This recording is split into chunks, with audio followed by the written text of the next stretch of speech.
Les lumières fluorescentes de l'aile des urgences de l'hôpital général de Monroe projetaient des ombres dures à travers la salle d'attente.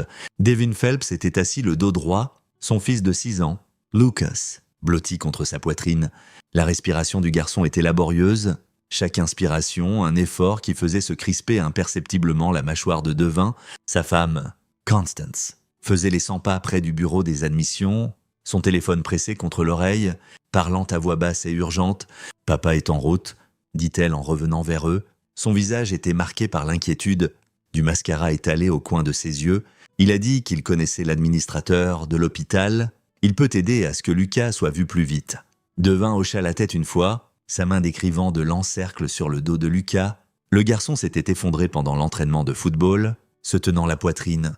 Incapable de reprendre son souffle, les ambulanciers avaient utilisé des mots comme arythmie et évaluation immédiate requise. « Papa » murmura Lucas, sa petite voix à peine audible par-dessus le bruit ambiant des urgences. « Est-ce que je vais mourir ?»« Non, mon pote, tu vas t'en sortir très bien. » La voix de Devin était stable. Calme, le même ton qu'il avait autrefois utilisé dans les salles de réunion quand des décisions valant des millions d'euros étaient en jeu. Cette vie semblait appartenir à une autre existence maintenant. 3 ans après le monde de la recherche pharmaceutique, des décisions exécutives et le poids d'innovations qui pouvaient changer la médecine pour toujours, il avait tout abandonné pour des moments exactement comme celui-ci. La porte automatique s'ouvrit avec un sifflement pneumatique. Gerald Lockwood entra comme s'il était propriétaire des lieux, ses cheveux argentés, parfaitement coiffés, son costume bleu marine impeccable malgré l'heure tardive. Shirley Lockwood le suivait 2 pas derrière. Son expression pincée avec ce genre particulier de dédain qu'elle réservait au mari de sa fille. « Constance, ma chérie », Gerald attira sa fille dans une étreinte, tournant ostensiblement l'épaule à Devin. « Ne t'inquiète pas, j'ai déjà passé des appels. Nous allons obtenir pour Lucas les soins dont il a besoin. Merci, papa. » Le soulagement de Constance était palpable. Gerald reconnut enfin Devin d'un hochement de tête sec, ses yeux parcourant les jeans usés et le t-shirt Henley délavé de Devin avec un jugement à peine dissimulé. Toujours à travailler dans cette librairie, je suppose, coordinateur de sensibilisation communautaire. Devin corrigea calmement, au centre d'alphabétisation. Ah, oui, très noble. Le ton de Gerald indiquait clairement qu'il considérait cela comme tout sauf noble. Il n'avait jamais pardonné à Devin ce qu'il appelait gaspiller son potentiel après avoir abandonné ses études supérieures pour épouser Constance 7 ans plus tôt. Le fait que Devin soit content de gérer des programmes dans un organisme à but non lucratif sous-financé, de vivre dans un modeste appartement de 2 chambres et de conduire une Honda vieille de 10 ans ne faisait qu'approfondir le mépris de Gerald. Ce que Gerald ne savait pas, ce que presque personne ne savait, c'était que Devin avait assez d'argent discrètement mis de côté pour acheter l'hôpital entier 3 fois. Les brevets qu'il détenait encore de son temps à la Fondation de recherche médicale Brennan généraient à eux seuls assez de revenus passifs pour financer une petite nation, mais ce n'était pas la vie qu'il voulait.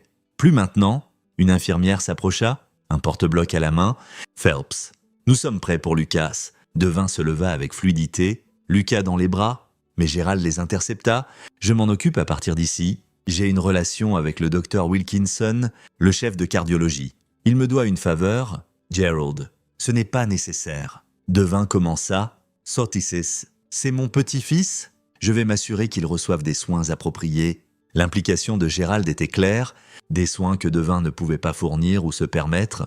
20 minutes plus tard, ils étaient dans une salle d'examen. Lucas était allongé sur le lit d'hôpital, des électrodes collées à sa poitrine, sa petite silhouette paraissant encore plus petite contre les draps blancs. Le docteur Jim Wilkinson, un homme fatigué dans la 50aine, étudia les résultats de l'ECG avec un front plissé. « Le rythme cardiaque irrégulier est préoccupant, » dit Wilkinson. « Nous devons faire un bilan cardiaque complet, écho, test d'effort, éventuellement une angiographie par tomodensitométrie, tout ce dont il a besoin. » « Docteur, » Devin dit. Gerald posa une main sur l'épaule de Wilkinson, l'éloignant du lit, mais pas assez loin. « Jim, soyons réalistes sur la situation ici. À quoi nous attendons-nous ? En termes de coûts ?» Wilkinson jeta un coup d'œil à Devin, puis à Gerald, avec une assurance, encore plusieurs milliers d'euros, sans elle, jusqu'à 12 800 € à 17 100 € pour l'ensemble complet des tests. Et si nous réduisions, ne faire que l'essentiel. Les mains de Devin se crispèrent en poings le long de son corps. « Il n'y aura pas de réduction. » Gerald l'ignora. « Jim, Sois franc avec moi, le père du garçon est essentiellement au chômage. Il travaille dans une œuvre de charité, gagnant à peine le salaire minimum. Le salaire d'enseignante de ma fille ne peut pas s'étendre bien loin. Il baissa la voix, mais les grands yeux sombres de Lucas étaient fixés sur le visage de son grand-père, absorbant chaque mot. Ne gaspille pas le traitement coûteux sur lui. Son père ne peut pas se le permettre de toute façon. Les mots restèrent suspendus dans l'air comme un coup physique. Les yeux de Lucas se remplirent de larmes, sa lèvre inférieure tremblant. Le bip du moniteur cardiaque s'accéléra, reflétant sa détresse. « Papa !»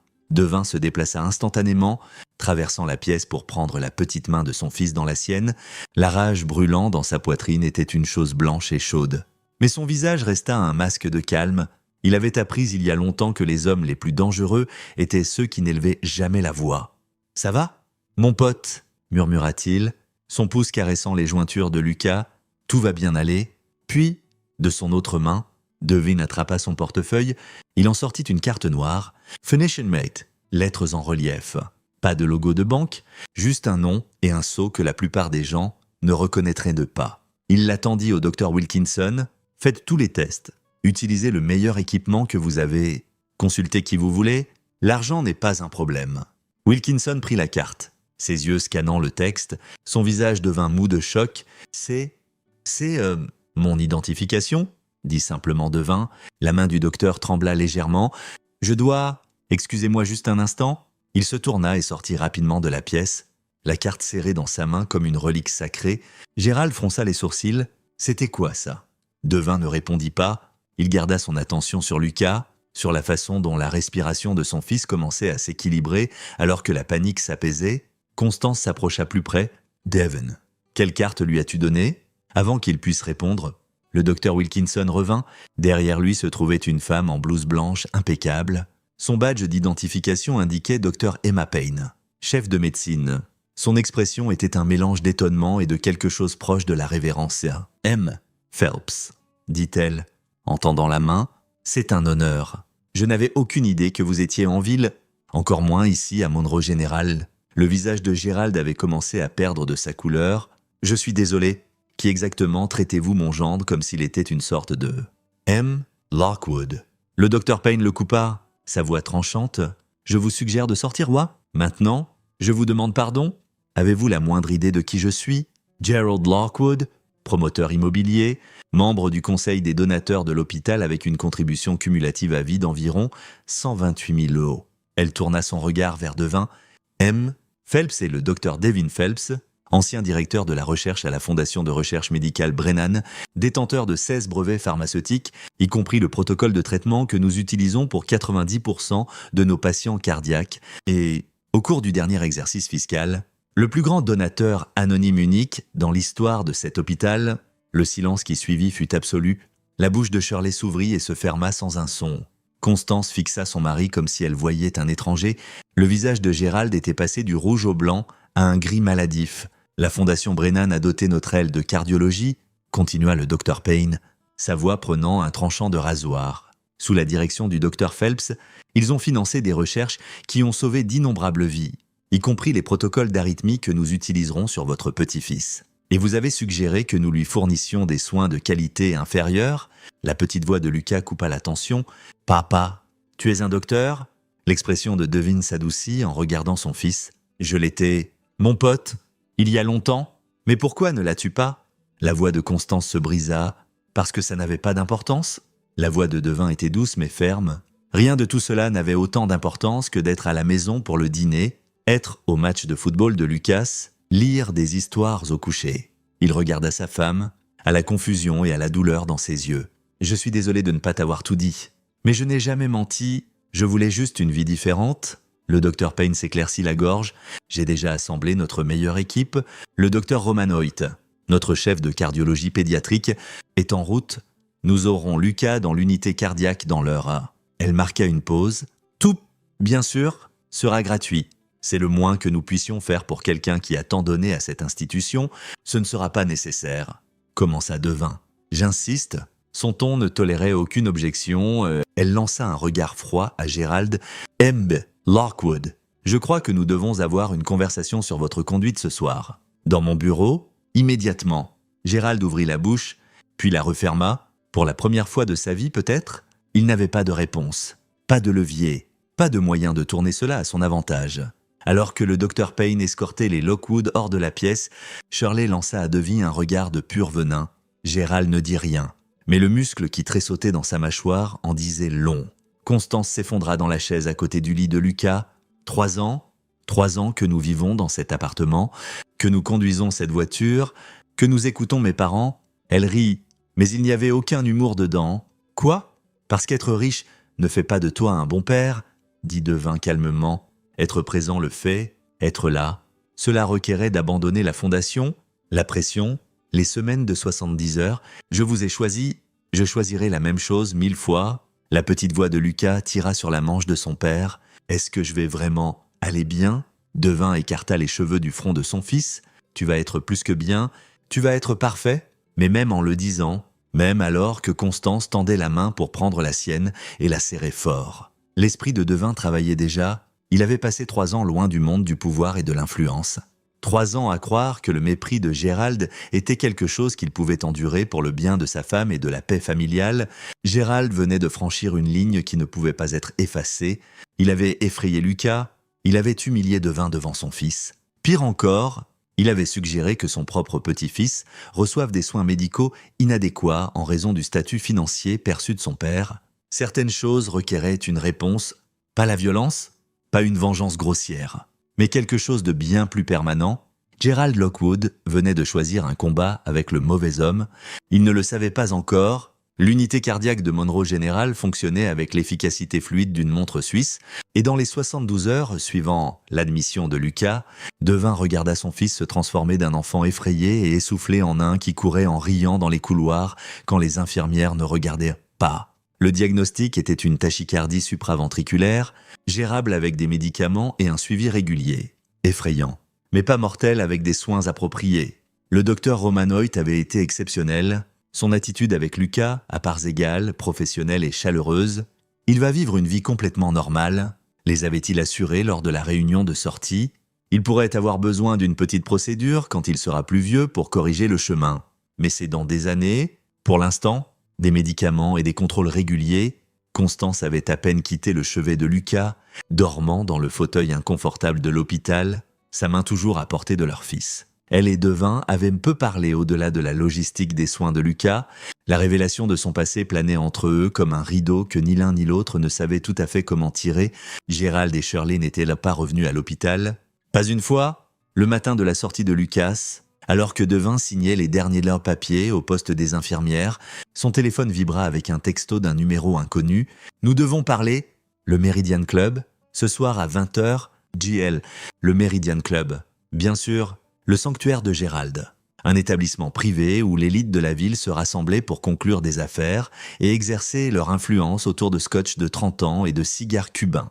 Devin avait reçu des invitations pour y adhérer au fil des ans, du temps où il était encore à Brennan. Il avait toujours décliné. Il montra le texto à Constance quand il revint dans la chambre. Elle aidait Lucas à enfiler sa veste. Ses mouvements mécaniques, il veut rencontrer, dit-elle platement. Pour s'excuser, Gérald ne s'excuse pas. Devin rangea le téléphone. Il négocie. Vas-tu y aller? Devin regarda son fils. La façon dont la couleur de Lucas était revenue, l'étincelle de retour dans ses yeux. Oui, il est temps que nous ayons une conversation. Devin. La voix de Constance trembla. Je ne comprends pas pourquoi tu ne m'as pas dit à propos de l'argent, à propos de qui tu étais. Pensais-tu que je ne te voudrais que pour... Non. Il s'approcha d'elle, prenant ses 2 mains dans les siennes. Je savais que tu m'aimais pour moi. C'est pourquoi je n'en ai jamais parlé, parce que je voulais être sûr que nous construisions quelque chose de réel, pas une vie financée par mon compte bancaire, mais mes parents, les choses qu'ils t'ont dites à ton sujet, je pouvais le gérer jusqu'à ce qu'il blesse Lucas. Sa voix baissa. Ça, je ne peux pas le pardonner. Ce soir-là, Devin s'habilla d'un costume qu'il n'avait pas porté depuis 3 ans, gris anthracite, laine italienne, taillée à la perfection. Quand il se regarda dans le miroir, l'homme qui le fixait était quelqu'un qu'il avait presque oublié. Le docteur Devin Phelps, le plus jeune directeur de la recherche dans l'histoire de la fondation Brennan, l'homme qui avait autrefois tenu l'industrie pharmaceutique dans la paume de sa main. Le Meridian Club occupait l'étage supérieur du bâtiment Sterling, tout en lambris de bois sombre. et meubles en cuir qui avaient probablement coûté plus cher que la voiture de la plupart des gens. Devin donna son nom au concierge, qui vérifia une liste et fit un geste vers les salles à manger privées à l'arrière. Gérald attendait dans la salle Morrison, un verre de liquide ambré à la main, sa posture rigide. Shirley était assise à côté de lui, son visage un masque de froideur polie. « Tu es venu ?» dit Gérald, en se levant. Il n'offrit pas sa main. « Tu as demandé une réunion ?» Devin resta debout, ses mains détendues le long de son corps. « Assieds-toi, s'il te plaît. » Gérald fit un geste vers la chaise en face d'eux. « Puis-je t'offrir un verre ?»« Non, merci. » Un long moment passa. Gérald prit une gorgée de son scotch, se recueillant. « Je veux discuter des événements à l'hôpital. » Par discuter, tu veux dire que tu veux expliquer pourquoi tu as dit à un docteur de ne pas donner à ton petit-fils des soins adéquats. Les narines de Shirley s'évasèrent. « Ce n'est pas ce qui s'est passé. C'est exactement ce qui s'est passé, » interrompit Devin. Sa voix égale, Lucas a entendu chaque mot. « Comprends-tu ce que tu lui as fait ?» Un garçon de 6 ans, déjà terrifié qu'il mourrait, entendant son grand-père suggérer qu'il ne valait pas la dépense du traitement. La mâchoire de Gérald se crispa. « J'étais pratique. Je pensais... Tu pensais que j'étais un échec ? Une déception ? Un cas de charité que ta fille avait épousé par rébellion mal avisée ?» Devin se pencha légèrement en avant. « Tu te trompais ? Clairement ?» Le ton de Gérald devint amer. « Tu nous as menti pendant des années, vivant dans ce taudis, jouant à la pauvreté tout en assis sur des millions, des milliards. » Le mot tomba dans la conversation comme une pierre dans une eau calme. Gérald cligna des yeux. « Quoi ? Ma valeur nette est approximativement de 600 miliards à prendre ou à laisser, selon les conditions du marché. Les brevets à eux seuls génèrent environ 171 millions d'euros annuellement. Les actions, propriétés et investissements que j'ai liquidés quand j'ai quitté Brennan sont dans des trusts et des portefeuilles gérés par des firmes qui ne posent pas de questions. » La voix de Devin était conversationnelle, presque décontractée. Je ne jouais à rien. « Gerald, je choisissais comment vivre. » Le visage de Shirley était devenu pâle. « Tu nous as laissé penser... » Tu es resté assis pendant que Gérald faisait des suppositions basées sur ses propres préjugés, pendant que vous me regardiez de haut, me rejetiez, faisiez des commentaires narquois à chaque dîner familial sur mon manque d'ambition. Les yeux de Devin étaient durs comme du silex. Je vous ai laissé faire. Parce que ça n'avait pas d'importance. Parce que votre opinion de moi ne signifiait rien comparé à être un bon mari et père. Gérald reprit son calme, ses instincts d'affaires reprenant le dessus. Alors appelons cela un malentendu. Tu aurais dû nous le dire. À propos de mon argent, pourquoi cela aurait-il changé la façon dont vous me voyiez? Auriez-vous soudainement respecté parce que mon compte bancaire... Cela aurait changé la façon dont nous t'avons traité, dit Gérald prudemment. Exactement. Et c'est le problème. Devin se leva. Vous ne me respectez pas pour qui je suis. Vous respectez ce que j'ai? Il y a une différence? Attends. Gérald s'élèva aussi, sa main tendue en un geste apaisant. Ne soyons pas hâtifs, nous sommes une famille. Cela peut être résolu. Je suis d'accord, ça peut l'être. L'espoir scintilla sur le visage de Gérald. Mais pas ce soir, continua Devin.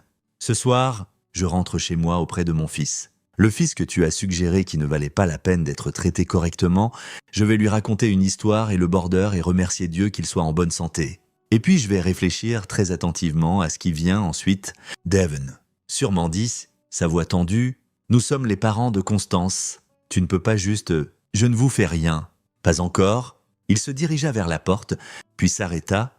Mais Gerald, tu devrais savoir quelque chose sur moi. Pendant mes années à Brennan, j'ai appris que les solutions les plus efficaces sont celles qui paraissent inévitables, celles où la cible ne réalise pas qu'elle tombe jusqu'à ce qu'elle ait déjà touché le sol. Il regarda par-dessus son épaule. Dors bien. Il les laissa assis dans un silence stupéfait. Le trajet de retour fut calme.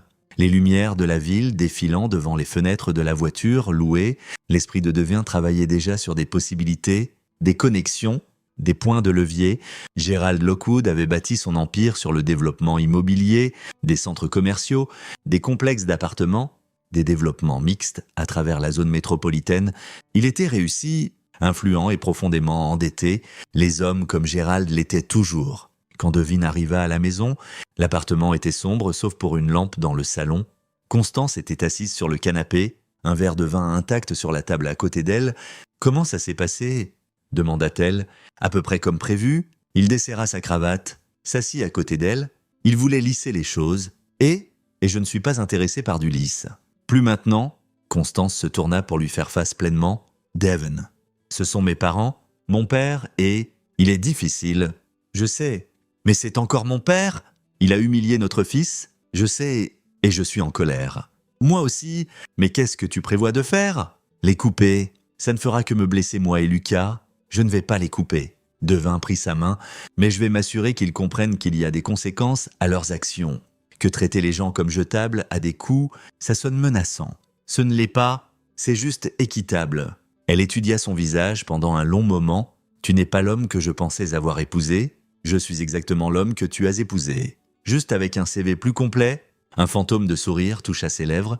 J'ai épousé un gars de librairie qui me faisait rire et aimait les matchs de football des enfants. Et tu l'as encore? L'argent ne change pas ça. Ne le fait-il pas? Elle retira sa main doucement. Devon, tu as laissé mes parents te rabaisser pendant des années. Tu les as laissés penser que nous luttions. Pourquoi? Parce que je voulais savoir que tu me choisissais pour moi. Pas pour ce que je pouvais fournir. C'est insultant. Sa voix avait maintenant un tranchant. Penses-tu vraiment que je suis si superficiel? Non, mais je sais que tes parents le sont. Et je voulais que notre mariage soit séparé de leur influence, de leurs attentes, de leur argent. Donc tu as menti, j'ai omis... Il y a une différence? Pas beaucoup. Elle se leva, traversa jusqu'à la fenêtre. J'ai besoin de temps pour digérer ça. Les 3 derniers jours ont été beaucoup. Je comprends? Il se leva, se dirigea vers le couloir de la chambre. Je vais vérifier Lucas. Son fils était étalé sur son lit, les couvertures repoussées. Un bras pendant vers le sol. Devin ajusta les couvertures, embrassa son front. Lucas remua, mais ne se réveilla pas, perdu dans le sommeil profond des jeunes et en bonne santé. En regardant le visage paisible de son fils, Devin sentit quelque chose se cristalliser dans sa poitrine. Gérald avait menacé cela, avait fait douter Lucas de sa valeur, de la capacité de son père à s'occuper de lui. Ça ne pouvait pas tenir. Pas maintenant, pas jamais. Le lendemain matin, Devin passa un appel à un numéro qu'il n'avait pas composé depuis 3 ans, Fondation Brennan. Dr Hoyt à l'appareil? Passe Roman Hoyt. C'était Byron Hoyt, l'actuel directeur des opérations et ancien protégé de Devin. Byron. C'est Devin? Une pause. Puis, merde, Devon, où étais-tu? J'ai essayé de te joindre des dizaines de fois. J'ai vécu ma vie, mais j'ai besoin d'une faveur. Tout ce que tu veux, dis-le. J'ai besoin d'informations sur un promoteur immobilier nommé Gerald Lockwood. Tout, ses avoirs, ses dettes, ses leviers, ses partenariats. J'ai besoin de connaître chaque fissure dans ses fondations. Une autre pause. Plus longue cette fois. Devon, qu'est-ce que tu prévois? Rien d'illégal, rien d'immoral, juste éducatif. Ce n'est pas rassurant. Ce n'est pas censé l'être. Peux-tu le faire? Bien sûr. Donne-moi 48 heures. Merci. Byron. Et une chose de plus. J'ai besoin que tu gardes ça absolument confidentiel. Compris? C'est bon d'entendre ta voix. Devon, tu nous as manqué ici? Je ne l'ai pas manqué, sans offense. Aucune prise. Je te contacterai. Devin raccrocha et trouva Constance qui l'observait depuis la porte. « Commencer quelque chose ?» demanda-t-elle. « Finir quelque chose ?» Elle ne répondit pas, se tourna juste et s'éloigna. La distance entre eux était maintenant une chose tangible, construite de révélations et de vieux ressentiments, enfin mis en lumière, mais c'était un problème pour plus tard. Pour l'instant, Devin avait du travail à faire. Le rapport de Byron arriva exactement 48 heures plus tard, livré via un email crypté à une adresse que Devin maintenait pour de telles occasions. Il le lut dans son bureau. Vraiment, juste un placard converti avec un bureau et un ordinateur portable. Pendant que Lucas regardait des dessins animés dans le salon et que Constance corrigeait des copies à la table de la cuisine. L'empire de Gerald Lockwood était impressionnant en surface. 15 propriétés majeures à travers la zone métropolitaine, 3 centres commerciaux, 2 complexes d'appartements, un développement mixte qui avait gagné des prix d'architecture, sa valeur nette estimée tournait autour de 26 millions €. Et il siégeait au conseil de 4 fondations caritatives, y compris l'hôpital général de Monroe, mais sous le vernis, il y avait des fissures. Gerald s'était surendetté sur le projet Riverside Plaza, un développement mixte massif sur le front de mer qui avait 18 mois de retard et dépassait le budget de 40%. Il l'avait financé via un réseau complexe d'investisseurs et de prêts, y compris une ligne de crédit significative de la Sterling Bank qui arrivait à échéance dans 4 mois. S'il ne pouvait pas refinancer ou trouver de nouveaux investisseurs, le projet s'effondrerait, emportant une grande partie de sa fortune personnelle avec lui. Plus intéressant était la liste d'investisseurs que Byron avait compilée, parmi eux, Chun Holdings, représenté par un homme nommé Felipe O, le Warren Investment Group, géré par Austin Sullivan, et une LLC mystérieuse appelée Clearview Properties. Les doigts de Devin volèrent sur le clavier, accédant à des bases de données qu'il n'avait pas touchées depuis des années. En 20 minutes, il avait tracé Clearview Properties jusqu'à une société écran dans le Delaware, qui à son tour appartenait à un trust géré par la famille Lockwood. En d'autres termes, Gerald avait investi dans son propre projet en utilisant de l'argent qui aurait dû être divulgué à ses autres investisseurs. Ce n'était pas tout à fait illégal, probablement, mais c'était certainement immoral et potentiellement actionnable si les autres investisseurs l'apprenaient. Un plan commença à se former, Devin prit son téléphone et composa le numéro de bureau de Felipe O, listé dans le rapport de Byron. Une assistante agréable répondit « Oh Investments. Comment puis-je diriger votre appel ? M. Oh, s'il vous plaît, dites-lui que le docteur Devin Phelps appelle concernant l'investissement Riverside Plaza. Un instant, s'il vous plaît. » La musique d'attente fut heureusement brève. Un baryton chaleureux se fit entendre. « Dr. Phelps. Felipe O, je ne crois pas que nous nous soyons rencontrés. Nous ne l'avons pas. Mais je crois que nous avons un intérêt mutuel dans le développement Riverside Plaza. Oh, êtes-vous un investisseur ? Non, mais je suis quelqu'un avec des informations que vous pourriez trouver précieuses. J'écoute, pas au téléphone. Pouvez-vous me rencontrer demain ? Disons, au Hartley Café en centre-ville. 14 heures, une pause. C'est plutôt mystérieux ? Dr. Phelps. Ça vaudra votre temps. Je le promets. Très bien. 14 heures. Devin passa des appels similaires à Austin Sullivan et à 3 autres investisseurs majeurs dans le projet de Gerald. Tous acceptèrent de rencontrer, la curiosité l'emportant sur la prudence. Ce soir-là, lors d'un dîner qui était plus silencieux que conversationnel, Constance parla enfin. « Tu prévois quelque chose contre mon père ? Je prévois de m'assurer qu'il fasse face aux conséquences de ses actions. Devin. Il a dit au docteur de ne pas traiter notre fils. Il a humilié Lucas. Il a passé 3 ans à me traiter comme de la merde parce qu'il pensait que j'étais en dessous de lui. Ces choses ont du poids. Constance. C'est encore mon père, et il est encore dans l'erreur. » Devin posa sa fourchette. « Je ne vais pas le blesser physiquement. Je ne vais pas détruire sa vie. Mais je vais lui faire comprendre que les actions ont des conséquences. » Lucas leva les yeux de ses spaghettis, ses yeux passant entre ses parents. « Est-ce que papy et mamie sont fâchés contre nous ? » Non, mon pote, dit Devin rapidement. « Des trucs d'adultes ? Rien dont tu doives t'inquiéter. » Mais le visage de Lucas resta troublé, et Devin sentit une nouvelle vague de colère envers Gerald. C'était ce que l'homme avait fait, créer de la tension et de l'inquiétude dans la vie d'un enfant. Tout ça à cause de sa propre arrogance. Le lendemain, Devin arriva au Hartley Café 15 minutes en avance. Il choisit une grande table au fond, commanda du café et attendit « Felipe O arriva le premier ?» Un homme bien habillé, dans la cinquantaine, avec des yeux aigus et une poignée de main efficace d'homme d'affaires. Austin Sullivan vint ensuite plus jeune, plus agressif dans son attitude.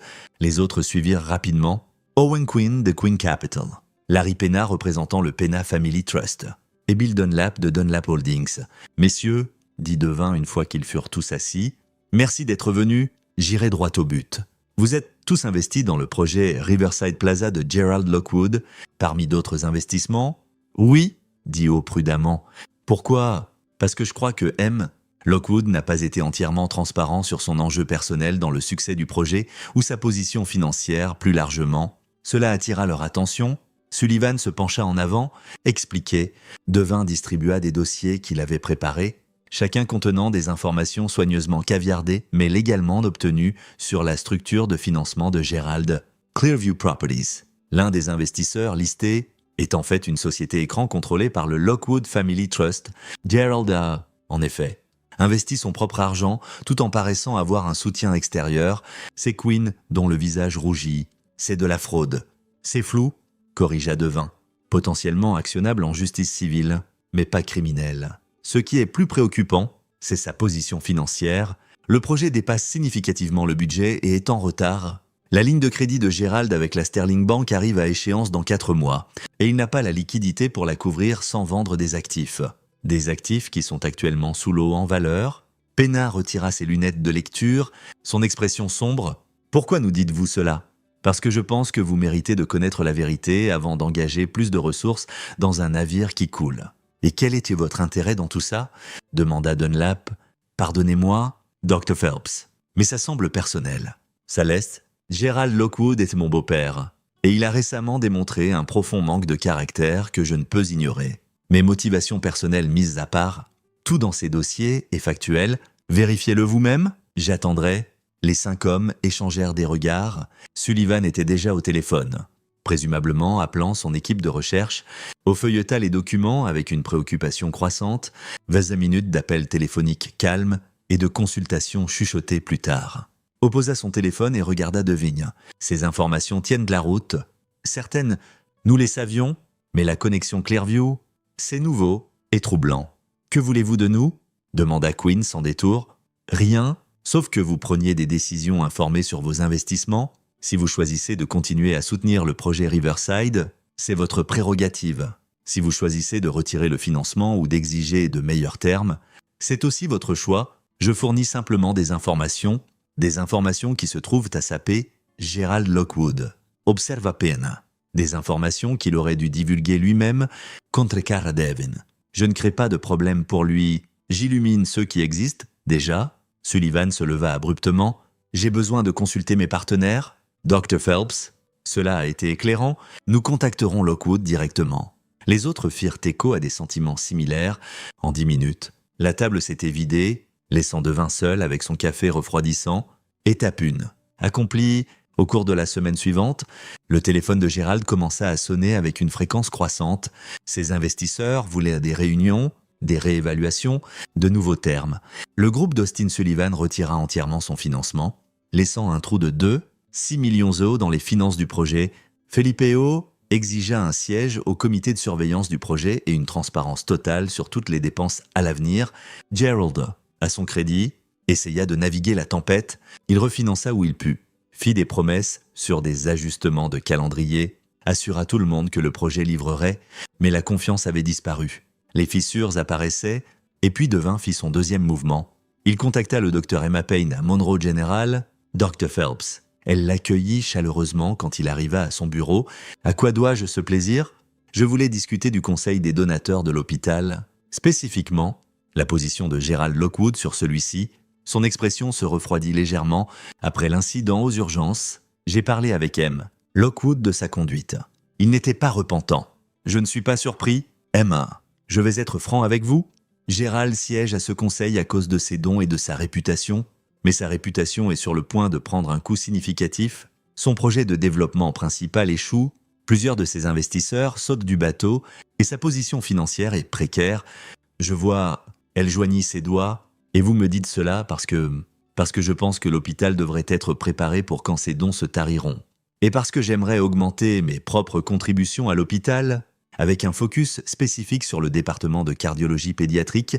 Quelle augmentation significative est 5 millions € annuellement pour les 5 prochaines années, avec une option de continuation si les programmes atteignent certains benchmarks. La composure d'Emma craqua. C'est, Dr Phelps, c'est extraordinaire. C'est nécessaire. Lucas a reçu d'excellents soins ici. J'aimerais que d'autres enfants aient le même accès. Il marqua une pause. Mais j'ai une condition. J'aimerais que Gerald Lockwood soit retiré du conseil des donateurs. Je ne peux pas simplement retirer un membre du conseil sans cause. Vous avez une cause, sa conduite aux urgences, suggérant que son propre petit-fils reçoive des soins inadéquats, est plus que suffisante. Ajoutez cela à sa position financière qui se détériore, et je pense que vous trouverez le conseil réceptif à sa démission. Emma considéra cela. Vous me demandez de choisir entre un membre du conseil de longue date et un nouveau donateur substantiel. Je vous demande de choisir entre quelqu'un qui traite les enfants comme jetables en fonction de la valeur perçue de leur père et quelqu'un qui veut s'assurer que chaque enfant reçoive les meilleurs soins possibles. L'argent n'est que le mécanisme. Elle sourit lentement. Vous savez, j'ai toujours entendu que vous étiez brillant, mais on ne mentionnait jamais à quel point vous étiez stratégique. Vous ne survivez pas en recherche pharmaceutique sans savoir naviguer la politique. Très bien. Je porterai votre proposition au conseil. Je suspecte qu'ils seront enthousiastes à accepter votre don. Et quant à M. Lockwood, elle haussa les épaules délicatement.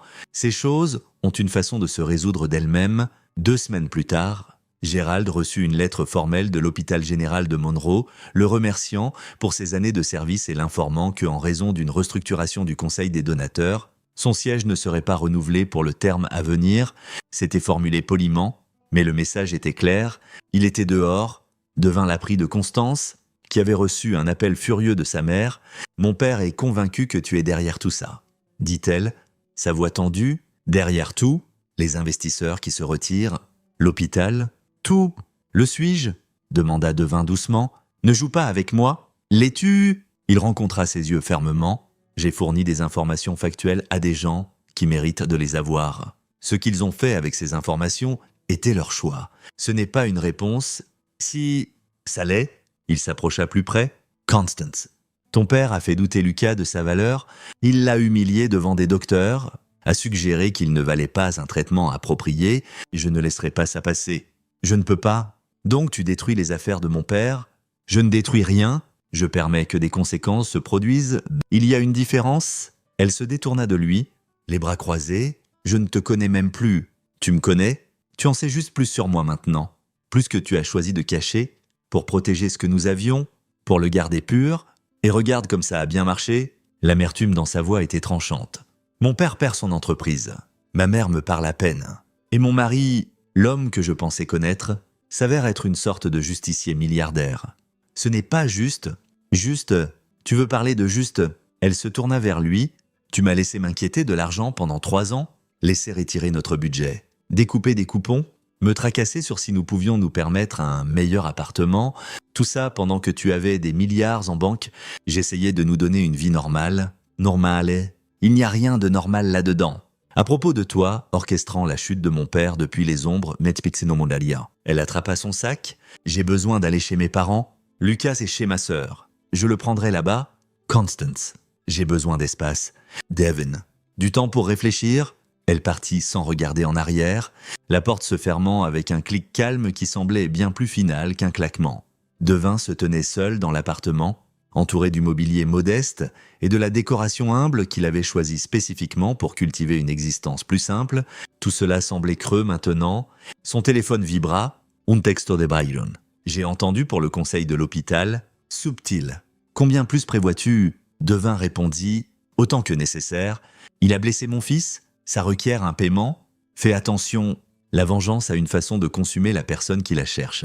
Ce n'est pas de la vengeance, c'est de la justice. » Mais même en envoyant le texto, Devin se demanda s'il y avait vraiment une différence. Le projet Riverside Plaza s'effondra officiellement 3 semaines plus tard, sans soutien suffisant. Face à une dette montante et un calendrier qui glissait de plus en plus dans le futur, Gérald n'eut pas d'autre choix que de déclarer le développement comme une perte.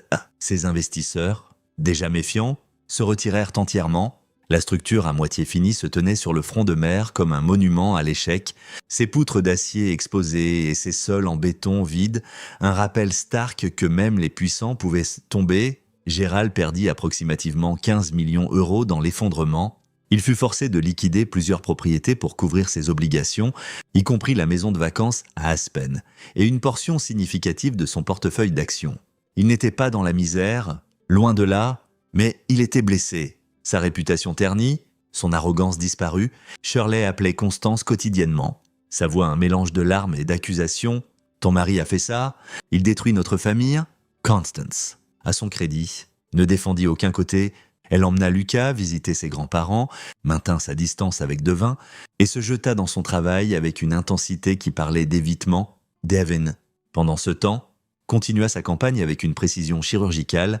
Il contacta la commission d'urbanisme de la ville, où il connaissait plusieurs membres de son temps dans divers conseils caritatifs. Il posa des questions innocentes sur les projets passés de Gérald, sur des violations de code qui pourraient avoir été négligées, des permis qui pourraient avoir été accélérés par des connexions personnelles. La commission, déjà sensible au scrutin public après plusieurs scandales récents, lança un examen des propriétés de Gérald.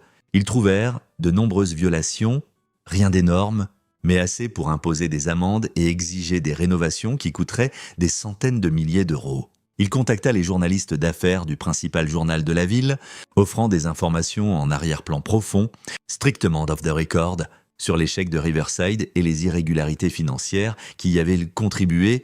L'article résultant était équilibré et factuel, mais accablant néanmoins. Chaque action était légale, éthique même. Devin s'assurait simplement que les informations atteignaient les gens qui en avaient besoin. que les négligences étaient corrigées, que les mêmes règles s'appliquaient à tous indépendamment de leur connexion. Mais l'effet cumulatif était dévastateur. L'empire de Gérald, bâti sur le levier et la réputation, s'effritait. Un mois après l'effondrement de Riverside Plaza, Devin reçut un visiteur inattendu au centre d'alphabétisation où il travaillait. Gerald Lockwood semblait 10 ans plus vieux qu'à l'hôpital. Son costume, bien qu'encore cher, pendait légèrement lâche, comme s'il avait perdu du poids. Son visage était tiré, l'arrogance remplacée par quelque chose de plus proche du désespoir. « Pouvons-nous parler ?» demanda-t-il. Devin hocha la tête, le mena au petit bureau qu'il utilisait pour le travail administratif. « Que veux-tu, Gerald ? Je veux comprendre pourquoi. » Gerald s'enfonça dans une chaise sans invitation. « Pourquoi fais-tu ça ? Les investisseurs, le conseil de l'hôpital, la commission d'urbanisme ? Je sais que c'est toi. Tout ça, le sais-tu ? Je ne suis pas stupide. Ce niveau de coordination, le timing, ça a tes empreintes partout ?» Devin s'appuya contre son bureau. « Disons, hypothétiquement, que j'ai eu une certaine implication dans les divers malheurs que tu as vécus. Comprendrais-tu pourquoi ? À cause de ce que j'ai dit à l'hôpital, à propos de Lucas, à propos de mon fils. Ton petit-fils ? Le garçon que tu as suggéré qui ne valait pas d'être traité correctement parce que son père ne répondait pas à tes standards. » Le visage de Gérald rougit. « J'étais stressé. Lucas était malade. Je ne voulais pas. Tu voulais chaque mot ? Tu as pensé ça de moi depuis le jour où j'ai épousé ta fille. Que j'étais en dessous d'elle ? Que je n'étais pas assez bon ? Que je n'arriverais jamais à rien ?» La voix de Devin resta calme, mais il y avait de l'acier dessous. « La seule chose qui a changé à l'hôpital, c'est que ton mépris a eu une conséquence que tu ne pouvais ignorer. Donc tu as décidé de me détruire, de prendre tout ce que j'ai bâti. J'ai décidé de retirer les protections que ton argent et ton influence fournissaient, de m'assurer que les règles s'appliquent à toi de la même façon qu'à tout le monde. Tes projets ont échoué parce qu'ils étaient mal gérés et sous-financés. Tes investisseurs se sont retirés parce que tu leur as menti. La commission d'urbanisme t'a amendé parce que tu as violé des codes. L'hôpital t'a retiré parce que tu as suggéré de refuser des soins à un enfant. » Devin se pencha en avant. « Je n'ai créé aucun de ces problèmes. Gerald, je t'ai juste arrêté de te protéger d'eux. Je pourrais te poursuivre ? Interférence tortieuse. Defamation. Vas-y, la découverte sera fascinante. Toutes ces irrégularités financières examinées en détail, toutes tes pratiques d'affaires scrutées, toutes tes déclarations sur Lucas répétées dans une salle d'audience. » Le sourire de Devin était froid. « Par tous les moyens, rendons ça public. » Gérald se dégonfla. « Que veux-tu ? De l'argent ? Des excuses ? Je ne veux pas ton argent. J'en ai plus que je ne pourrais en dépenser en 10 vies. Quant aux excuses, Devin considéra, ce n'est pas pour moi, c'est pour Lucas. Gérald semblait genuinement confus. Il a entendu tout ce que tu as dit à l'hôpital. Chaque mot, il sait que son grand-père pense qu'il ne vaut pas un traitement médical coûteux. C'est ce que tu dois aborder. Pas tes pertes financières ou ton orgueil blessé. Le dommage que tu as fait à un garçon de 6 ans. Gérald fut silencieux pendant un long moment. Constance ne me laisse pas l'approcher. Elle nous parle à peine. C'est ta conséquence à porter. Devin se leva, signalant que la conversation était terminée. Tu as fait des choix, Gerald. Tu as traité les gens comme s'ils étaient jetables, comme si leur valeur pouvait être mesurée par leur compte bancaire. Maintenant, tu apprends ce que ça fait d'être de l'autre côté de cette équation. Tu as fait ton point, dit Gérald calmement. Pouvons-nous arrêter ça maintenant ? Pouvons-nous appeler une trêve ? La question n'est pas si je vais arrêter, c'est si tu as appris quelque chose. Gérald rencontra ses yeux, et pour la première fois, Devin vit quelque chose qui pourrait être une compréhension genuine, ou peut-être juste de l'épuisement. « Je n'ai jamais voulu blesser Lucas, » dit Gérald. « C'est la vérité. J'essayais de protéger Constance, de m'assurer qu'elle ne sacrifie pas son avenir pour quelqu'un que je pensais profiter d'elle, en humiliant son mari et en effrayant son fils. J'avais tort. L'admission semblait lui coûter à ton sujet, à propos de tes intentions, à propos de beaucoup de choses.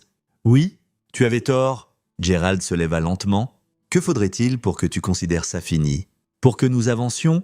Devin y pinça. « Commence par être honnête avec Constance. Dis-lui pourquoi tu m'as traité comme tu l'as fait. Prends la responsabilité sans excuse. Puis, si elle le permet, parle à Lucas. Excuse-toi auprès de lui. Explique que tu avais tort. » Il marqua une pause et arrête d'utiliser ton argent et ton influence pour faire se sentir petits les gens. Ce n'est pas du pouvoir. Gerald, c'est juste de la cruauté. C'est tout ce que tu veux. C'est tout ce que je veux. Je ne me suis jamais soucié de tes affaires ou de ton argent. Je me suis soucié que mon fils se sente sans valeur parce que son grand-père pensait qu'il ne valait pas la dépense. Message reçu, haut et clair. Après que Gérald soit parti, Devin s'assit seul dans son bureau, la lumière de l'après-midi filtrant obliquement par la petite fenêtre. Son téléphone vibra, un texto de Constance. Mon père vient d'appeler. Qu'est-ce que tu lui as dit? La vérité, qu'il doit s'excuser auprès de Lucas. Il pleure. Je n'ai jamais entendu mon père pleurer. Bien, peut-être que ça veut dire qu'il comprend enfin ce qu'il a fait. Une longue pause, puis, peux-tu rentrer ce soir? Nous devons parler. Bien sûr, j'y serai à 18h. Ce soir-là, Constance le rencontra à la porte. Lucas était déjà au lit, fatigué d'une journée à l'école et d'un rendez-vous de jeu avec des amis. L'appartement semblait différent d'une certaine façon, moins comme un champ de bataille, plus comme un territoire neutre où deux personnes pouvaient commencer à négocier une paix. Ils s'assirent à la table de la cuisine avec des verres de vin qu'aucun d'eux ne but. « Mon père m'a tout dit Constance, à propos des investisseurs, de l'hôpital, de la commission d'urbanisme. Il a dit que tu as orchestré tout ça. J'ai fourni des informations et retiré des protections qu'ils ne méritaient pas. Ce que les gens ont fait avec ces informations était leur choix. C'est de la sémantique. Devin. Peut-être, mais c'est aussi précis, elle l'étudia pendant un long moment. Une partie de moi veut être en colère contre toi. Pour avoir caché qui tu étais, pour t'en être pris à mon père si méthodiquement, pour tout. Et l'autre partie n'arrête pas de penser à ce que Lucas m'a dit hier. Il m'a demandé pourquoi papy pensait qu'il ne valait pas la peine d'être aidé, pourquoi son papa a dû prouver qu'il avait de l'argent avant que les docteurs le rendent mieux. Sa voix se brisa. Il a 6 ans. Devin. Il ne devrait pas avoir à penser à des choses comme ça. Non, il ne devrait pas. Mon père lui a fait ça. Je continue d'essayer de le justifier, de l'expliquer, mais je ne peux pas. Elle le regarda enfin directement. Ce que tu as fait à mon père, c'était impitoyable. Mais ce n'était pas mal. Devin tendit la main à travers la table, prit la sienne. J'ai besoin que tu comprennes quelque chose. Je n'ai pas abandonné Brennan et cette vie parce que je la détestais. Je l'ai abandonnée parce que je t'aimais toi et Lucas, plus parce que je voulais être le genre de père et de mari qui est présent, qui est là. L'argent, l'influence, le pouvoir. Rien de tout cela n'avait autant d'importance que de lire des histoires au coucher et de faire le petit déjeuner et d'être à la maison pour le dîner. Je sais, murmura-t-elle. Je l'ai toujours su, même quand j'étais en colère, je le savais. Peux-tu me pardonner de ne pas t'avoir tout dit? Je ne sais pas encore, mais je veux essayer. Elle serra sa main. Nous devons trouver comment avancer, nous tous. Toi? Moi? Lucas. Mes parents? Tes parents doivent de gagner leur retour dans la vie de Lucas. Ce n'est pas négociable. Je suis d'accord. Mon père, il a beaucoup à rattraper, mais il veut d'essayer. Alors, nous verrons s'il le pense. Ils s'assirent en silence un moment, l'ancienne distance entre eux se rétrécissant, mais pas tout à fait se fermant. « Devin, dit Constance doucement, promets-moi quelque chose. »« Quoi ? Promets-moi que c'est la fin, que tu ne prévois pas un dernier mouvement contre mon père ?» Il considéra mentir, considéra lui dire exactement ce qu'elle voulait entendre. Mais ils avaient eu assez de mensonges d'entre eux. Je promets que si Gérald fait ce qu'il doit faire, s'il s'excuse auprès de Lucas et le pense, s'il prend la responsabilité de ses actions, alors oui, c'est la fin. Mais s'il revient à son type, s'il essaie d'utiliser son argent et son influence à nouveau pour faire se sentir petit les gens, alors je serai là pour lui rappeler les conséquences. Tu es un homme effrayant quand tu veux, seulement pour les gens qui blessent ma famille. Et elle se leva, se déplaça autour de la table et l'embrassa doucement. Viens au lit, nous avons beaucoup à travailler, mais nous pouvons commencer demain. Devin la suivit dans le couloir, s'arrêtant pour regarder Lucas. Son fils dormait paisiblement, une petite main recroquevillée sous sa joue. La veilleuse projetait des ombres douces sur les murs. En le regardant, Devin sentit le dernier de sa colère s'écouler. Gérald apprendrait sa leçon, ou pas. Les investisseurs récupéreraient, ou pas. Riverside Plaza serait éventuellement complété par quelqu'un d'autre. Ou il resterait un monument à l'orgueil. Rien de tout cela n'avait autant d'importance que cela. Son fils, sain et sauf, rêvant sans peur, ça valait n'importe quel prix, n'importe quelle conséquence, n'importe quelle révélation. 2 semaines plus tard, Gérald demanda une réunion avec Lucas. Il demanda d'abord à Constance, expliqua ce qu'il voulait dire, et elle accepta prudemment à condition qu'elle et Devin soient présents. Ils se rencontrèrent dans un parc, terrain neutre où Lucas pouvait courir et jouer si la conversation devenait trop lourde. Gérald arriva tôt, assis sur un banc avec Shirley à côté de lui. Tous deux semblaient nerveux d'une façon que Devin n'avait jamais vue avant. Lucas courut en avant, excité de voir l'air de jeu. Constance le rattrapa, le redirigeant vers ses grands-parents. « Hé, mon pote !» dit Geralt, sa voix incertaine. « Peux-tu t'asseoir avec moi une minute ?» Lucas regarda son père.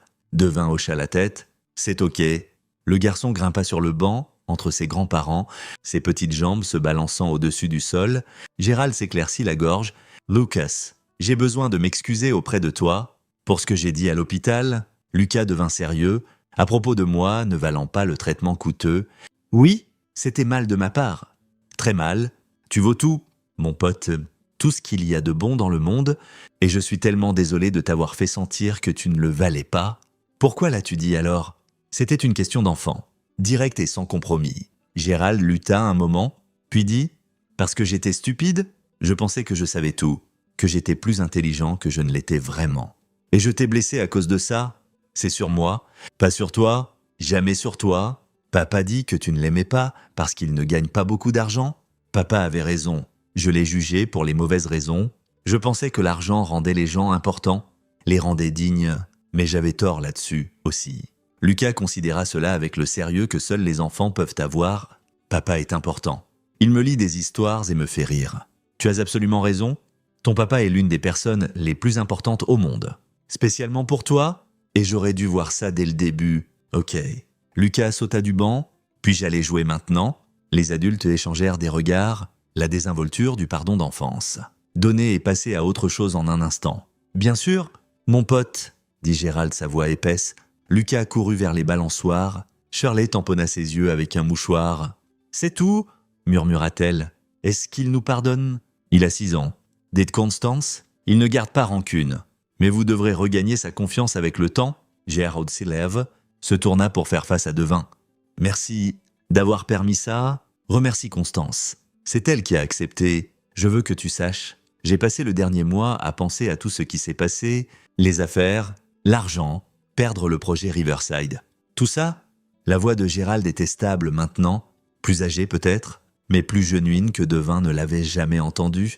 Je le méritais. Tout ça, ce qui compte, c'est ce que tu fais à l'avenir. Je sais, je vends la plupart de mes propriétés restantes, je prends du recul par rapport au développement. On m'a offert un poste de consultant, conseillant sur les pratiques de développement durable, moins d'heures, moins de stress. Plus de temps pour... Il jeta un coup d'œil vers Lucas sur la balançoire, riant alors que Constance le poussait plus haut.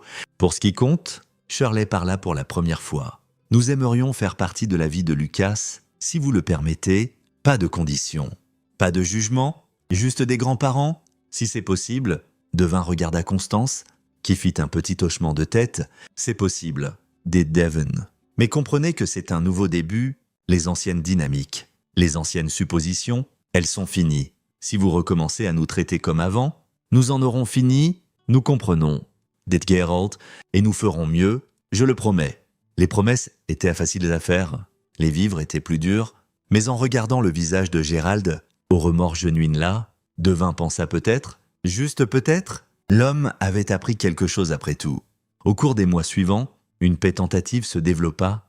Gérald et Shirley visitaient une fois par semaine, toujours respectueux, toujours prudents. Ils apportèrent de petits cadeaux pour Lucas, passèrent du temps à jouer avec lui, ne mentionnèrent jamais l'argent ou le statut. Shirley commença même à faire du bénévolat au centre d'alphabétisation, rangeant des livres et lisant aux enfants pendant l'heure des histoires.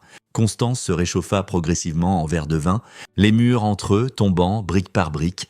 Ils parlaient plus, riaient plus, trouvèrent leur chemin de retour à la relation qui avait existé avant que les secrets et les révélations ne compliquent tout. Un soir, alors que Devin bordait Lucas au lit, son fils leva les yeux vers lui avec ses yeux larges. « Sérieux ? Papa, es-tu vraiment super riche ?» Devin sourit. « Qui t'a dit ça ? J'ai entendu maman parler à mamie.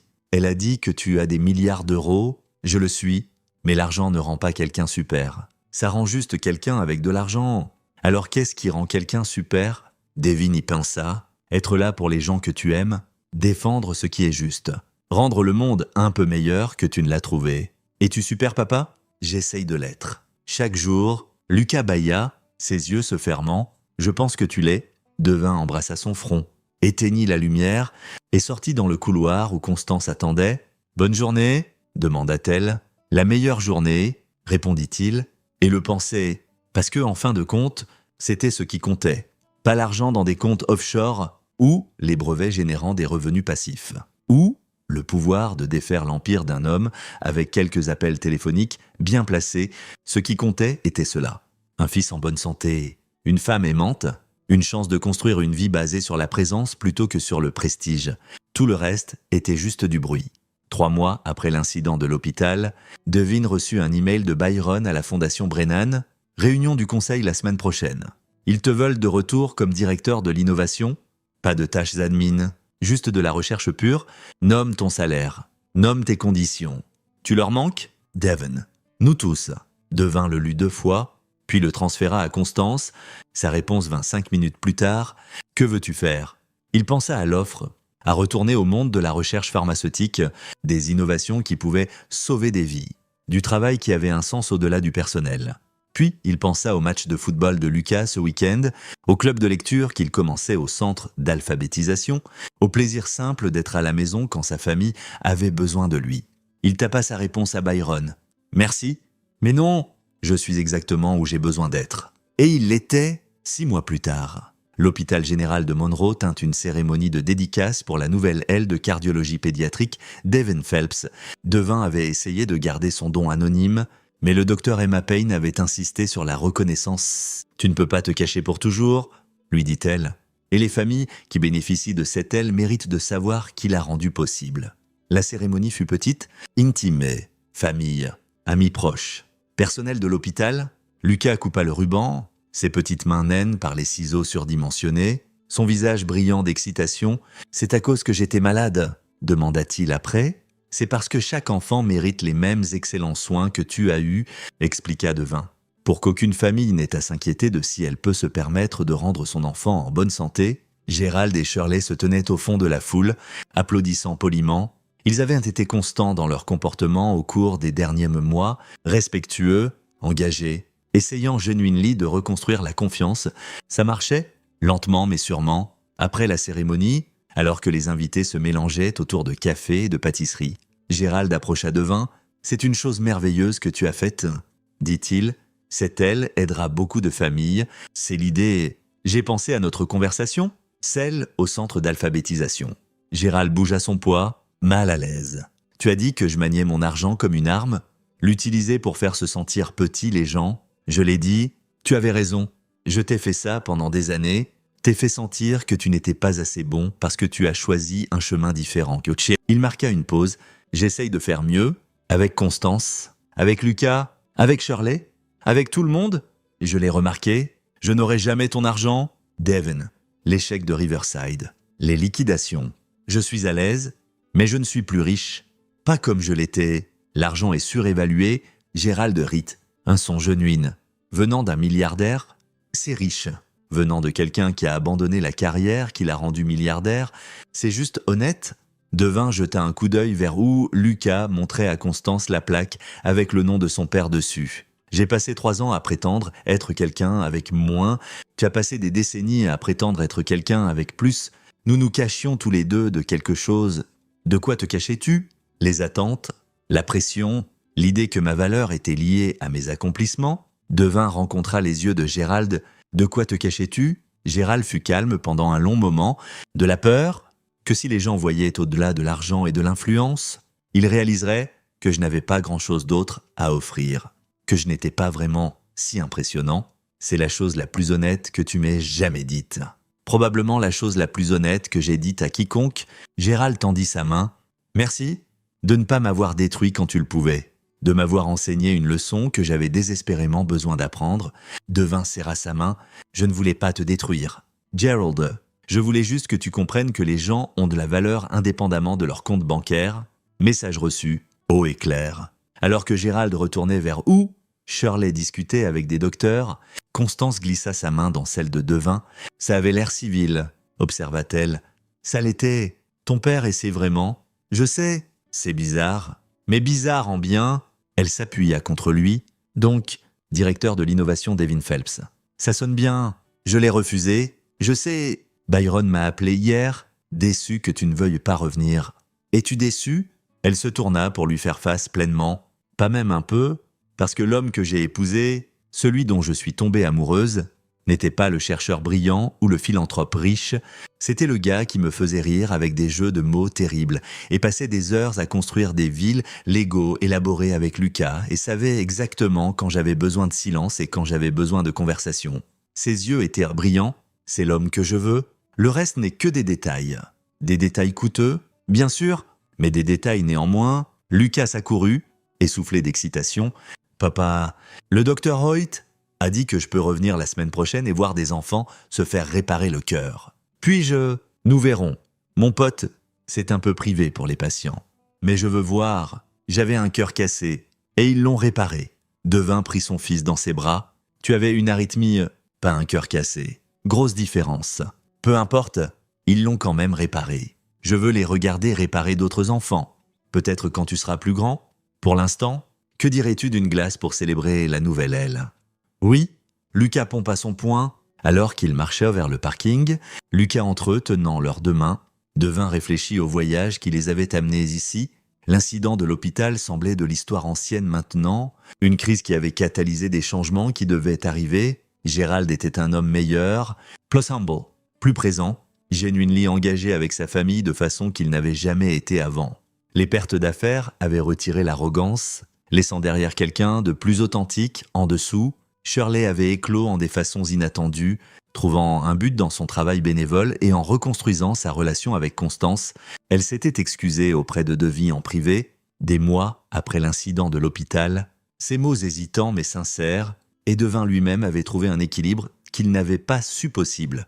Il avait commencé à consulter à temps partiel avec des startups médicales, fournissant des conseils stratégiques qui tiraient parti de ses connaissances sans consommer son temps. C'était engageant, sans être accablant, purposeful sans être tout consommant. « Papa, mon marshmallow est en feu ?» Lucas cria. Devin rit. Aida son fils a soufflé le sucre enflammé. « Meilleure chance la prochaine fois. »« Mon pote, puis-je réessayer ?»« Bien sûr, surveille-le juste plus attentivement. » Alors que Lucas positionnait soigneusement un autre marshmallow au-dessus des flammes, Constance posa son livre. « À quoi penses-tu ?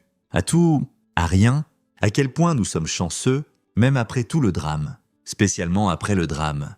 Parfois, les choses doivent se briser avant de pouvoir être remises ensemble correctement. » Elle se déplaça plus près, reposant sa tête sur son épaule. Pas de regret, pas même à propos de... Elle fit un geste vague, englobant son ancienne vie.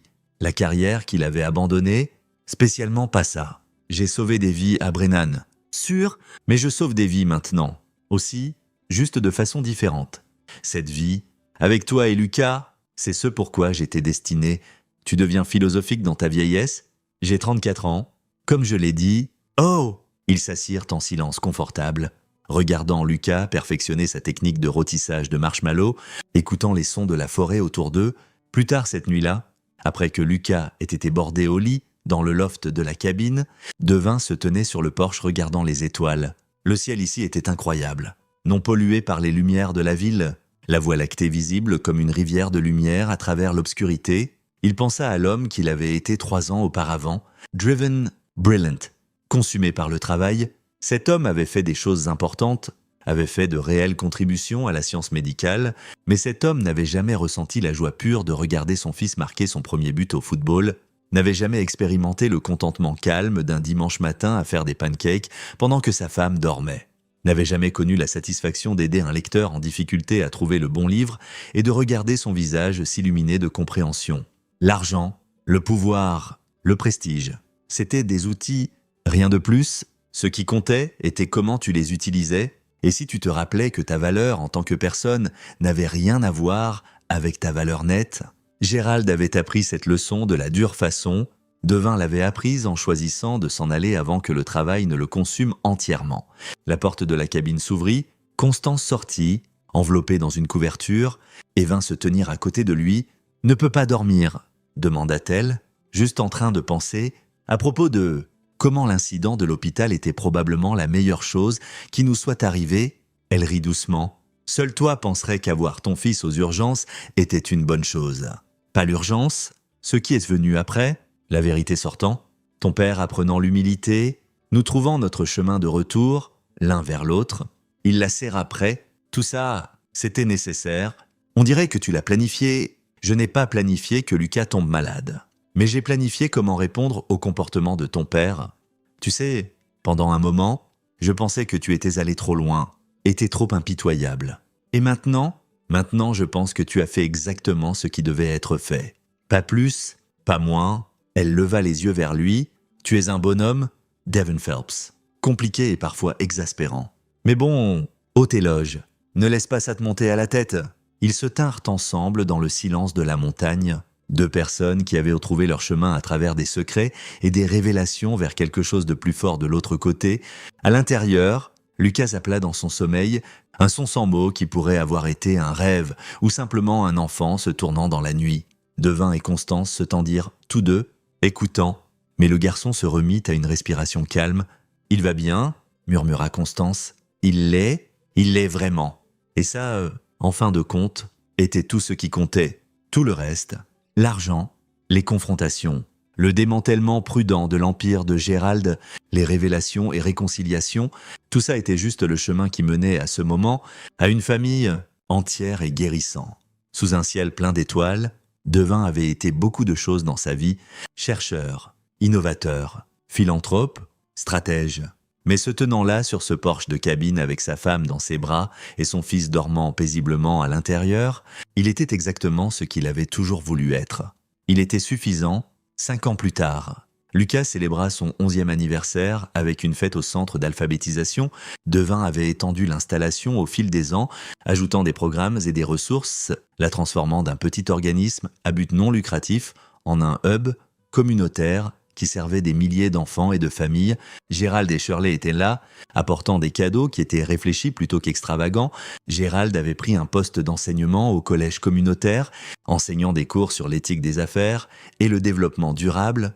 L'ironie n'échappait à personne, mais il approchait le travail avec un engagement genuin. « J'enseigne aux gens à ne pas faire les erreurs que j'ai faites », dit-il une fois à Devin. « J'ai figuré que j'avais de l'expertise dans ce domaine. » Shirley était devenue la bénévole la plus dédiée du centre d'alphabétisation, travaillant 3 jours par semaine et organisant des événements de collecte de fonds qui commençaient à rivaliser même avec les contributions substantielles de Devin. Alors que la fête se terminait et que les enfants se dispersaient dans divers coins pour jouer à des jeux et manger du gâteau, le docteur Romanoit prit Devin à part. « Le dernier bilan cardiaque de Lucas semble excellent, dit-il. Le médicament gère l'arythmie parfaitement. Nous pourrions être en mesure de réduire sa dose dans 1 an ou 2. C'est une excellente nouvelle. Ça l'est ? C'est un gamin résilient, intelligent. Aussi, il me posait des questions sur l'école de médecine l'autre jour. Devin sourit. Il a 11 ans. Il pose des questions sur tout. Peut-être, mais il a un réel intérêt. Je ne serais pas surpris s'il finissait en médecine. Hoyt marqua une pause. Le voudrais-tu pour lui ? Étant donné ton propre histoire avec ça, je voudrais tout ce qui le rend heureux. Si c'est la médecine, super. Si c'est être astronaute ou enseignant ou joueur de jeux vidéo professionnel, c'est bien aussi. Devin regarda Lucas rire avec ses amis. Je veux juste qu'il choisisse son chemin pour les bonnes raisons. Pas à cause de l'argent ou du prestige ou des attentes de quelqu'un d'autre. On dirait que tu as appris cette leçon de la dure façon. Les meilleures leçons le sont habituellement. Ce soir-là, après que les invités soient partis et que le centre ait été nettoyé, Devin trouva Constance dans son bureau, regardant les photos sur son mur, des photos de Lucas au fil des ans, d'étudiants du centre d'alphabétisation, de cérémonies de pose de première pierre et de coupage de ruban. « Tu as bâti quelque chose de réel ici ?» dit-elle. « Quelque chose qui compte ? Nous l'avons tous les deux. C'est toi qui m'as poussé à étendre les programmes de lecture. » Effort d'équipe. Il vint se tenir à côté d'elle. Te demandes-tu parfois ce que serait la vie si j'étais retourné à Brennan, si j'avais pris ce poste de directeur de l'innovation ? Parfois, mais alors je me souviens de ce que tu m'as dit une fois. Qu'être riche ne fait pas de toi un bon père. Être présent le fait. Elle se tourna pour lui faire face. Tu as fait le bon choix ? Pas de regrets ? Quelques-uns, mais aucun à propos de toi. Lucas apparut dans l'encadrement de la porte. Pouvons-nous rentrer maintenant ? Je suis fatigué ? Bien sûr. Mon pote, longue journée. La meilleure journée ? Lucas sourit. Merci pour la fête ? Papa, quand tu veux. Alors qu'il roulait vers la maison à travers les rues de la ville, Lucas sur la banquette arrière, déjà à moitié endormi. Devin réfléchit au voyage qui les avait amenés ici. L'incident de l'hôpital semblait de l'histoire ancienne maintenant. Une crise qui avait catalysé des changements qui devaient arriver. Gérald était un homme meilleur. Constance lui faisait confiance à nouveau. Lucas était en bonne santé et florissant. La carte qu'il avait sortie de son portefeuille cette nuit-là, celle qui avait révélé son identité et mis tout en motion, était maintenant dans une boîte dans le tiroir de son bureau. Il la gardait non comme un rappel de pouvoir, mais comme un rappel de ce qu'il avait choisi d'abandonner et de ce qu'il avait gagné en retour. Le pouvoir, avait-il appris, n'était pas à propos de l'argent ou de l'influence ou de la capacité de défaire l'empire de quelqu'un avec des appels téléphoniques stratégiques. Le vrai pouvoir était beaucoup plus simple, c'était être exactement qui tu devais être pour les gens qui comptaient le plus. Tout le reste était juste du bruit. Cette nuit-là, alors qu'il se tenait dans l'encadrement de la porte de Lucas, regardant son fils dormir, Devin fit une promesse silencieuse, que Lucas grandirait en sachant que sa valeur n'était pas mesurée en euros ou en prestige, que la gentillesse comptait plus que le succès, qu'être présent était plus important qu'être impressionnant. Gérald avait appris ses leçons trop tard. Après des années à manier son argent comme une arme, Devin était déterminé que Lucas les apprenne tôt, grandisse en comprenant ce qui comptait vraiment. En fin de compte, l'incident de l'hôpital n'avait pas été à propos de vengeance ou de justice ou d'enseigner une leçon à quelqu'un. Ça avait été à propos de protéger son fils du genre de pensée qui réduisait les êtres humains à leur valeur économique. Lucas valait tout. Pas parce que son père était un milliardaire, mais parce qu'il était un être humain qui méritait amour et soin et la chance de vivre sa meilleure vie. C'était la leçon, c'était le point, c'était tout. Et alors que Devin éteignait la lumière et fermait la porte, laissant son fils à ses rêves, il sentit un profond sentiment de paix. Il avait été beaucoup de choses dans sa vie. Il serait probablement beaucoup plus de choses avant que ce soit fini. Mais là maintenant, en ce moment, il était exactement ce qu'il devait être. Il était un père, un mari, un homme qui avait choisi la présence sur le prestige, et c'était plus que suffisant. Veuillez vous abonner à cette chaîne. Cliquez sur la vidéo que vous voyez à l'écran, et je vous verrai là-bas.